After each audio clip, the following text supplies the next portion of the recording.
ഒളിചന്ദ്രപ്പൂ പോലെ വന്നതല്ലേ, ഒരുവന്റെ ദൂതർ പിറന്നതല്ലേ.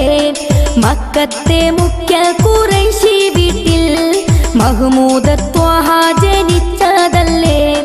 ഒളിചന്ദ്രപ്പൂ പോലെ വന്നതല്ലേ, ഒരുവന്റെ ദൂതർ പിറന്നതല്ലേ. മക്കത്തെ മുഖ്യ ഖുറൈശി വീട്ടിൽ മഹ്മൂദ ത്വാഹ ജനിച്ചതല്ലേ.